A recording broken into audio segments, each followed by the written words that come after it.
Allez, salut! On est ici sur Agritech TV et je vais vous montrer un petit engin plutôt pas mal. Je ne sais pas si vous voyez un peu. C'est Nenu Crop ou Crop Zone. C'est un engin tout simplement qui permet de désherber avec l'électricité. Alors je vais essayer de vous expliquer ça, on va regarder. Mais vous allez voir, c'est hyper impressionnant en termes de fonctionnement. Alors là, il va poser tout simplement les dents. Devant, il pulvérise un produit alors sur une partie. Et vous allez voir les coups d'arc et l'électricité qui passent. Alors il y a des petites dents de sécurité, hein, mais je pense qu'il va mettre en route. Voilà, quand ça clignote, c'est que c'est en route. Et vous allez voir les étincelles que ça fait.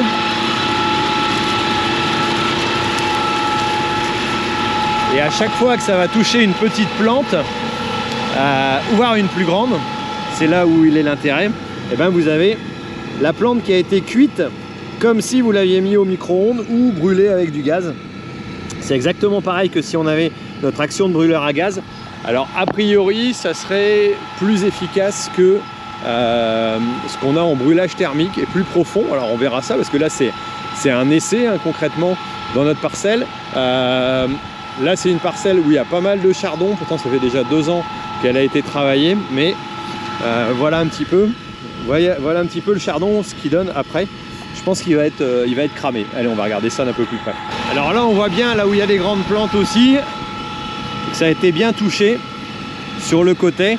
Je ne sais pas l'efficacité que ça peut avoir sur des plantes de cette dimension-là. Mais en tout cas, c'est impressionnant. J'ai essayé de me rapprocher un peu, mais il y a forcément des sécurités sur cet appareil qui fait que sinon, ça risquerait de nous électrocuter. Alors le système, d'abord pulvérisation devant avec un produit. Ensuite il faut quand même une grosse puissance de tracteur, étant donné que derrière c'est une turbine et l'électricité hein, forcément. Donc là 240-250 chevaux minimum. Et derrière on est en 9 mètres de large. Voilà. Ce qui va permettre de travailler quand même une surface assez conséquente. On n'a pas un avancement trop rapide comparé à du brûlage. Avec du gaz, on fait plus de largeur, on va à la même vitesse, on n'est pas soumis au problème de vent, ce qu'on a quand on utilise du gaz.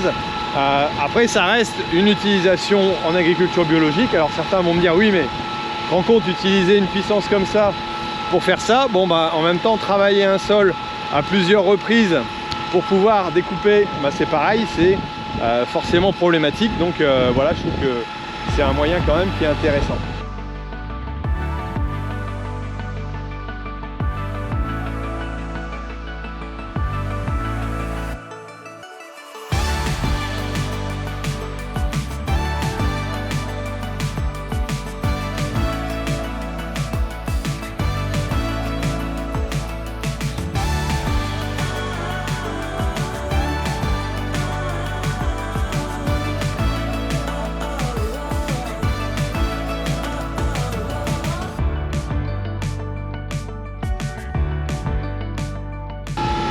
Alors on voit que les petites plantes sont bien abîmées, mais les grosses sont toutes molles aussi, hein, ce qu'on n'arrive pas à faire tellement avec un brûlage thermique, donc plutôt intéressant.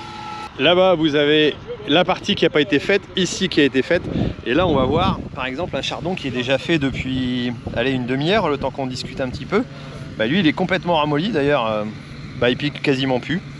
Voilà, tu peux passer ta main dessus comme ça. Voilà, et donc au niveau cramage, là pour le coup, je pense que l'efficacité elle est pas mauvaise. Après, c'est de savoir sur la profondeur. Alors ici, on sent que c'est mou quand même. Donc ça aurait un effet quand même sur la profondeur. Voilà, qui permet de descendre, vu que lui il se met à la masse. Donc l'électricité va descendre en tout cas plus que du brûlage thermique. Ça, on pourra voir le résultat par la suite.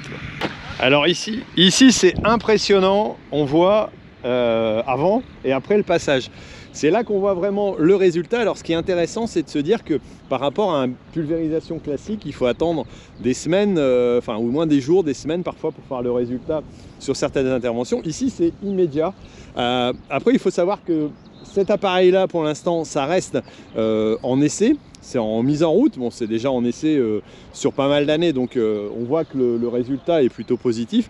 Ça sera certainement proposé en prestation, donc vous pouvez vous renseigner. Je n'ai pas forcément les coordonnées, mais si ça vous intéresse en bio, je pense que ça pourrait être une solution. C'est vrai que c'est une voie en tout cas à étudier, une voie d'avenir certainement pour certaines pratiques, pour certaines problématiques, hein, comme on voit là ici en chardon, on descend au moins à une dizaine de centimètres a priori en profondeur, donc ça veut dire qu'ils ne vont pas disparaître complètement, mais ça peut éviter de faire un travail du sol qui va lui détruire le sol. Alors même si ici on n'est pas sur un bon exemple, clairement, vu la battance qu'on a eue sur ces sols qui étaient préparés pour semis, hein, là on attend pour pouvoir semer les haricots d'ici peu, voilà, mais en tout cas ça permet de voir. Alors mettez-moi des commentaires si vous me dites que c'est pourri ceci, cela et qu'il ne faut pas avancer dans la technologie, ben vous les mettez pas, c'est pas la peine, hein. Ce qu'on veut c'est simplement avancer, c'est une étude, c'est un essai, ça vaut le coup, ça vaut pas le coup, dites-moi ce que vous en pensez. En tout cas moi j'ai été intéressé de vous montrer ça sur Agritech TV, et n'oubliez pas de vous abonner si vous voulez voir des choses intéressantes comme ça sur les techniques agricoles